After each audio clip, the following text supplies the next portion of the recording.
Good morning all. कल के class में हम लोगों ने स्टार्ट किया था बहुत ही इंटरेस्टिंग टॉपिक को करिकुलर एक्टिविटी या को एजुकेशनल एक्टिविटी, जिसको हिंदी में हम लोग पाठ्य सहगामी क्रिया या सहशैक्षिक क्रिया के नाम से जानते हैं।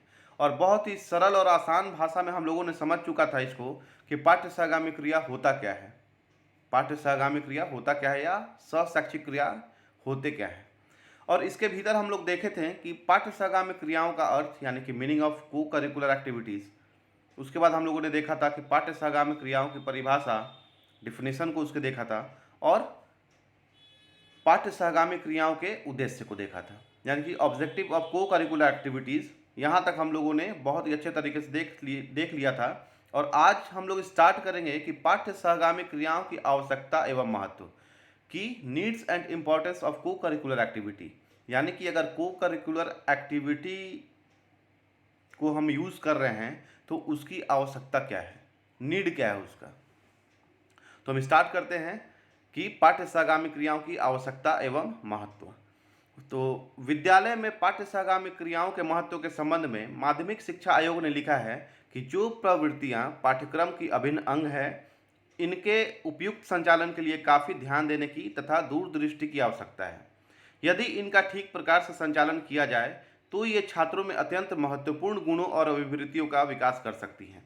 ठीक इसी प्रकार से राष्ट्रीय शिक्षा आयोग, जिसे हम लोग कोठारी आयोग के भी नाम से जानते हैं, ने पाठ्य सहगामी क्रियाओं के महत्व को पाठ्यक्रम में स्वीकार करते हुए लिखा है कि हम जानते हैं कि विद्यालय के पर्यवेक्षण में चलने वाली क्रियाएं जिनमें विद्यार्थियों को महत्वपूर्ण अनुभव प्राप्त होते हैं, वे विद्यालय के अंदर आयोजित हो या बाहर, ये क्रियाएं पाठ्यक्रम का ही महत्वपूर्ण अंग है। कुछ क्रियाएं ऐसी भी होती हैं जिनमें कार्य के बजाय खेल के गुण अधिक होते हैं, जैसे विविध प्रकार की रुचियां, अभिरुचियां, वाद विवाद, नाटकीकरण आदि, जिनसे विद्यार्थियों की सृजनता और अभिवृत्तियों के विकास को प्रोत्साहन मिलता है। प्रत्येक विद्यालय को विविध प्रकार की क्रियाओं का संचालन करना चाहिए, जिससे प्रत्येक विद्यार्थी अपनी रुचि एवं योग्यता के अनुसार तथा क्षमता के अनुसार उसमें भाग ले सके। ये क्रियाएं बालकों को अपने व्यक्तिगत गुणों, क्षमताओं तथा आत्मविश्वास को विकसित करने के अवसर प्रदान करती है। इन क्रियाओं द्वारा छात्रों में नेतृत्व एवं अनुशासन के गुणों का विकास होता है। तो इसका सार यही है कि जो को करिकुलर एक्टिविटी हम लोग जो भी विद्यालय में कराते हैं, कहीं ना कहीं उससे बहुत तरीके का विकास होता है बच्चों का, जैसे सामाजिक विकास होता है, नागरिकता का विकास होता है, फिर आपको मानसिक विकास होता है, चरित्र निर्माण होता है, तो चारित्रिक विकास होता है। तो बहुत सारा विकास होता है जो को करिकुलर एक्टिविटी से जुड़ा हुआ है। और यहाँ पे बताया भी गया है कि जो ये को करिकुलर एक्टिविटी है वो पाठ्यक्रम का एक अभिन्न अंग है, और इसके साथ साथ इसमें बताया गया है कि प्रत्येक विद्यालय को विविध प्रकार की क्रियाओं का संचालन करना चाहिए, जिससे प्रत्येक विद्यार्थी अपनी रुचि एवं योग्यताओं के अनुसार तथा क्षमता के अनुसार उसमें भाग ले सके। अब इसमें ऐसा उपाय करना चाहिए कि बच्चों का इंटरेस्ट उत्पन्न हो को करिकुलर एक्टिविटी के तरफ, या उनकी योग्यता और क्षमता के अनुसार सबको, अगर क्लासरूम में 50 बच्चे हैं तो 50 बच्चों को इन्वॉल्व कराना चाहिए को करिकुलर एक्टिविटी में, ताकि उनका डेवलपमेंट ज़्यादा से ज़्यादा हो सके। अब हम इसको डायग्राम के अनुसार समझेंगे कि पाठ्य सहगामी क्रियाओं के महत्व को निम्न प्रकार से हम समझ सकते हैं। तो डायग्राम को अगर हम लोग देखेंगे तो पहला आता है इसमें अनुशासन के विकास में सहायक, help to discipline development. Second आता है सांस्कृतिक विकास में सहायक होता है co-curricular activity, help to cultural development. Third आता है शारीरिक विकास के लिए, फिजिकल डेवलपमेंट होता है को करिकुलर एक्टिविटी के कारण। फिर आता है विद्यार्थियों के रुचि का विकास, to develop interest of a student. फिर आता है कि मनोरंजन पूरक महत्व। उसके बाद विकास होता है नैतिक प्रशिक्षण होता है, मोरल ट्रेनिंग होता है, बच्चों का जो मोरालिटी है उसको बढ़ाने का काम करता है को करिकुलर एक्टिविटी। उसके बाद सामाजिक गुणों के विकास में सहायक, हेल्प टू सोशल डेवलपमेंट। उसके बाद नागरिक प्रशिक्षण, सिटीजन ट्रेनिंग। उसके बाद आता है मनोवैज्ञानिक विकास में सहायक, हेल्प टू साइकोलॉजिकल डेवलपमेंट। और लास्ट अवकाश के समय का सदुपयोग, proper use of leisure time. अब हम लोग बारी बारी से एक एक पॉइंट को बहुत डिटेल में देखेंगे कि इसका मतलब क्या है। तो पहला आता है अनुशासन के विकास में सहायक। तो विद्यालय में विद्यार्थियों के पाठ्य सहगामी क्रियाओं के माध्यम से अनुशासनहीनता को समाप्त किया जा सकता है। तो अगर को करिकुलर एक्टिविटी को हम लोग विद्यालय में इम्प्लीमेंट कर रहे हैं तो उससे क्या होगा, बच्चों के भीतर का अनुशासनहीनता समाप्त हो जाएगा। वो कैसे समाप्त होगा, अब उसको देखते हैं। जब विद्यार्थी इन रचनात्मक क्रियाओं में भाग लेता है तो सारी ऊर्जा तथा समय इन क्रियाओं में लगा देता है। जब बच्चा को करिकुलर एक्टिविटी में भाग लेगा तो अपना सारा टाइम और सारा एनर्जी इसमें झोंक देगा। तो जब सारा टाइम और एनर्जी इसमें अगर लगा देता है बच्चा, तो जाहिर सी बात है उसके पास समय नहीं बचेगा, और जब समय नहीं बचेगा तो वो अनुशासनहीनता वाला काम नहीं करेंगे। तो पाठ्य सहगामी क्रियाओं से बालक स्व अनुशासन सीखता है तथा अतिरिक्त शक्तियों को सृजनात्मक कार्यों में लगाता है। तो कहीं ना कहीं को करिकुलर एक्टिविटी से बच्चा जो है अपने भीतर स्व अनुशासन को कैसे बना के रखे उसको सीखता है, और उसका जो बचा हुआ एनर्जी है वो कहीं अच्छे जगह पे लगाने का काम करेगा, कहीं क्रिएटिव कुछ करने का सोचेगा। सेकेंड है सांस्कृतिक विकास में सहायक, हेल्प टू कल्चरल डेवलपमेंट। तो पाठ्य सहगामी क्रियाओं द्वारा छात्रों को सांस्कृतिक परंपराओं को समझने में अधिक सुविधा मिलती है। अब बच्चों को अगर को करिकुलर एक्टिविटी हम करा रहे हैं तो उसमें सांस्कृतिक परंपरा वो कैसे समझ पाएंगे उसको हम लोग देखेंगे।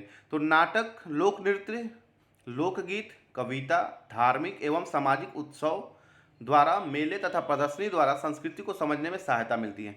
चूँकि विद्यालय भी समाज का अभिन्न अंग है, तो विद्यालय में किसी भी तरह का को करिकुलर एक्टिविटी उस समाज के संस्कृति से जुड़ा हुआ होता है। तो अगर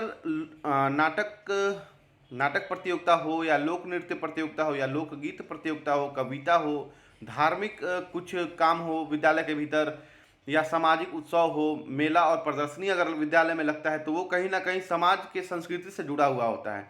और समाज में क्या संस्कृति रहा है पहले, या समाज में अब क्या संस्कृति है, तो बच्चे उससे बहुत नज़दीक से उसको देख पाते हैं और समझ पाते हैं। थर्ड है शारीरिक डेवलपमेंट, शारीरिक विकास या फिजिकल डेवलपमेंट। पाठ्य सहगामी क्रियाएं बालक के शारीरिक विकास में सहायक है, जैसे खेल कूद, तैराकी, एनसीसी, ड्रिल, परेड, ध्यान, योग, पीटी आदि स्वस्थ शारीरिक विकास के लिए अत्यंत महत्वपूर्ण है। तो यहाँ पे फिजिकल डेवलपमेंट की बात की गई है कि अगर बच्चा स्वस्थ रहेगा तो सारे कामों को वो निष्पादित कर सकता है बहुत आराम से। अगर बच्चा स्वस्थ रहेगा ही नहीं तो कोई भी काम कैसे कर पाएगा। तो पाठ्य सहगामी क्रिया से को करिकुलर एक्टिविटी जैसे खेल कूद कराना, तैराकी कराना जहाँ पे स्विमिंग पूल की व्यवस्था हो जिस विद्यालय में, एनसीसी का काम कराना, ड्रिल या परेड कराना, मतलब जिसमें फिजिकल वर्कआउट हो सके। तो फिजिकल वर्कआउट जब बच्चे करेंगे को करिकुलर एक्टिविटी के माध्यम से तो कहीं ना कहीं उनके शरीर का विकास होगा और वो शारीरिक विकास को प्राप्त कर पाएंगे। फोर्थ है विद्यार्थियों की रुचि का विकास करना, डेवलप इंटरेस्ट ऑफ स्टूडेंट। रुचि सीखने की प्रक्रिया का आधार है। तो यहाँ पे बताया गया है कि इंटरेस्ट जो है वो सीखने का जो प्रोसेस है उसका बेस इंटरेस्ट ही है। अगर जैसे हमको स्विमिंग सीखना है या बाइक चलाना सीखना है या कार चलाना सीखना है, तो जब तक मेरे भीतर इंटरेस्ट नहीं होगा तब तक हमको कोई सिखा नहीं सकता है। ये चीज़ कंफर्म है कि जब तक मेरे भीतर इंटरेस्ट नहीं हो, अब कोई हमको मार पीट के थोड़ी बैठा देगा कि नहीं तुमको कार चलाना ही है। मेरे भीतर मन नहीं है कि नहीं हम नहीं चाहते हैं सीखना, तो कोई कैसे सिखा देगा। तो ठीक उसी बात को बताया गया कि रुचि सीखने की प्रक्रिया का आधार है। पाठ्य सहगामी क्रियाएं बालकों में विशेष रुचियों को उत्पन्न करने में सहायक सिद्ध होती है। ये रुचियां बालक के भावी जीवन को सफल एवं समृद्ध बनाती है। तो यहाँ पे बताया गया है कि पाठ्य सहगामी जो क्रिया है वो बालकों में विशेष रुचि को उत्पन्न करने में सहायक सिद्ध होती है। जैसे अब विद्यालय में बहुत बार होता है कि नाटक प्रतियोगिता हुआ या अभिनय प्रतियोगिता हुआ या सिंगिंग कंपटीशन हुआ या डांसिंग कंपटीशन हुआ, तो बहुत सारे बच्चे उस चीज़ को करने के लिए इंटरेस्टेड होते हैं लेकिन हेजिटेट करते हैं कि इतने सारे बच्चों के बीच में हम कैसे करेंगे। तो उन बच्चों के भीतर का इंटरेस्ट को आपको बाहर लाना है ताकि वो जिनको डांस करने का मन है वो डांस कर सके, जिनको नाटक करने का मन है वो नाटक कर सके, जिनको एक्टर बनने का मन वो अभिनय कर सके। तो इस तरीके से इंटरेस्ट को डेवलप किया जा सकता है। उसके बाद है मनोरंजन पूरक महत्व। तो अधिकांश पाठ्य सहगामी क्रियाएं मनोरंजनात्मक होती हैं क्योंकि ये क्रियाएं बालक के अंदर ताजगी तथा स्फूर्ति भर देती हैं तथा उसे आनंद प्रदान करती हैं। ये क्रियाएं कक्षा कक्ष में घुटनपूर्ण तथा थकान के वातावरण को दूर कर उसे ऊर्जा से भर देती है। इसमें बालक के व्यक्तित्व का सर्वांगीण विकास होता है। ठीक, कि जो भी पाठ्य सहगामी क्रिया है वो मनोरंजनात्मक ही होती है। और जब कोई भी चीज़ मनोरंजन से जुड़ा हुआ रहेगा तो बच्चे उसको करने के लिए ज़्यादा इच्छुक होते हैं, उसी बात को बताया गया है। 6th है कि नैतिक प्रशिक्षण, मोरल ट्रेनिंग। अब बहुत बार होता है कि को करिकुलर एक्टिविटी के माध्यम से ही बच्चों का मोरालिटी बढ़ाया जाता है, उनको मोरल ट्रेनिंग दिया जाता है। तो विभिन्न पाठ्य सहगामी क्रियाओं के द्वारा बालक को नैतिक प्रशिक्षण देकर उसका चारित्रिक विकास किया जाता है। इस क्रियाओं से बालक में आज्ञा पालन, सत्य, प्रेम, अहिंसा, न्याय की भावना को विकसित किया जाता है। तो नैतिकता से क्या होता है? नैतिकता से तो पहला कि आपका चरित्र का निर्माण होगा, और दूसरा कि आप किसी के भी आज्ञा का पालन करेंगे और सत्य के मार्ग पे चलेंगे, कि सब सारे लोगों से प्रेम करेंगे, और सब जगह अहिंसा का पाठ, अहिंसा का परिचय देंगे। मतलब कि वो किसी भी प्रकार का हिंसात्मक कार्य करने से आप लोग बचेंगे। 7th है सामाजिक गुणों के विकास में सहायक, हेल्प टू सोशल डेवलपमेंट। राष्ट्रपति वुडरो विल्सन ने लिखा है, सामाजिक जीवन का विकास करना शिक्षा का मुख्य लक्ष्य है।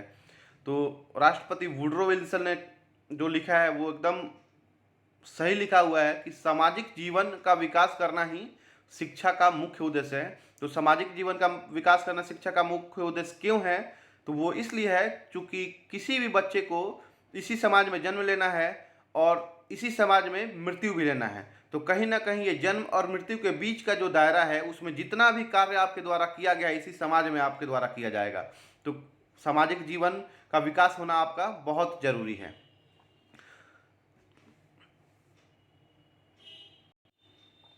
यहाँ पे बताया भी गया है कि the development of social life is chief aim of education, यानी कि मुख्य लक्ष्य होना चाहिए सामाजिक जीवन का विकास करना शिक्षा का। तो शिक्षा के इस उद्देश्य की पूर्ति पाठ्य सहगामी क्रियाओं की सहायता से की जा सकती है। समाज सेवा शिविर, राष्ट्रीय सेवा योजना, स्काउटिंग, विद्यालय श्रमदान आदि क्रियाओं के द्वारा छात्रों के भीतर सामाजिकता की भावना का विकास किया जाता है। हम लोग भी विद्यालय में जब पढ़ते थे तो बहुत बार होता था, एक प्लान आता था हेल्पेज इंडिया करके, कि वृद्ध लोगों के लिए आपको चंदा कलेक्शन करना है। तो वो भी इसी सामाजिकता के भाव से जुड़ा हुआ है। या राष्ट्रीय सेवा योजना के लिए, या स्काउटिंग का काम आप कीजिए।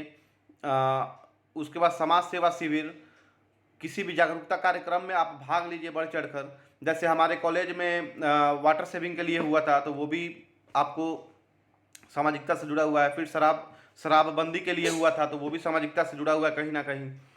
इसमें बालक सामाजिक आचार विचारों को सीखता है, सामाजिक व्यवहारों का ज्ञान प्राप्त करता है तथा सामाजिक बुराइयों एवं कुरीतियों से अवगत होकर उसके प्रति स्वस्थ दृष्टिकोण विकसित करता है। तो पाठ्य सहगामी क्रियाओं की सहायता से बालक नेतृत्व, पहल शक्ति, स्पष्ट चिंतन तथा शुद्ध निर्णय आदि गुणों का प्रयोग करना स्वतः सीख जाता है। तो इससे क्या क्या सीखता है? बच्चा लीडरशिप करना सीख जाएगा, फिर अपने से किसी भी बात पे अपने से आगे आना सीख जाएगा, फिर स्पष्ट चिंतन, किसी बात पे चिंतन मनन करना सीखेगा, और डिसीजन मेकिंग का पावर उसका बढ़ जाएगा। उसके बाद 8 नागरिक प्रशिक्षण, तो सिटीजन ट्रेनिंग। हमारा देश एक लोकतांत्रिक देश है, इसके विकास के लिए यह आवश्यक है कि बालक में जनतंत्रीय भावना का विकास हो, जो एक अच्छा नागरिक बनने के लिए आवश्यक है। क्योंकि हम लोगों का देश जो है वो लोकतांत्रिक है, यहाँ सभी जाति सभी धर्म के लोग निवास करते हैं, तो लोकतांत्रिक देश है। और ये जरूरी है कि बच्चा जो है वो अच्छा नागरिक बने और उसके भीतर जनतंत्रीय भावना रहे, सबके लिए समान भाव रहे। तो पाठ्य सहगामी क्रियाएं बालकों को वास्तविक स्थितियों का सामना करने, समुदाय की सेवा करने एवं स्वतंत्रता पूर्वक निर्णय लेने में सहायता करती है। इनके द्वारा बालक में उत्तरदायित्व की भावना का विकास होता है, उनमें सहयोग, सहानुभूति, मित्रता आदि गुण का विकास होता है। तो नागरिकता प्रशिक्षण में क्या आएगा? चूंकि आप इसी देश के नागरिक हैं, तो ये जरूरी है कि आप अपने देशवासियों को सहयोग करें, उनके प्रति आपके भीतर सहानुभूति होनी चाहिए, और साथ ही साथ सारे लोगों को आपको अपने मित्र के समान समझना चाहिए। उसके बाद 9th मनोवैज्ञानिक विकास में सहायक, हेल्प टू साइकोलॉजिकल डेवलपमेंट। तो पाठ्य सहगामी क्रियाएं बालक की मनोवैज्ञानिक आवश्यकताओं की पूर्ति करती है। इनके द्वारा बालक को अपनी अंतः प्रेरणाओं की अभिव्यक्ति का समय मिल जाता है। कि हम किसी चीज़ में कुछ कर सकते हैं या नहीं। तो ये मेरे भीतर, मेरे अंतःकरण की बात है कि हम किसी काम को कर सकते हैं या नहीं। उनकी मूलभूत प्रवृत्तियों का विकास होता है, वे आवेगों के प्रशिक्षण में महत्वपूर्ण भूमिका निभाती है। इन क्रियाओं द्वारा स्वस्थ मन, मानसिक संतुलन बना रहता है।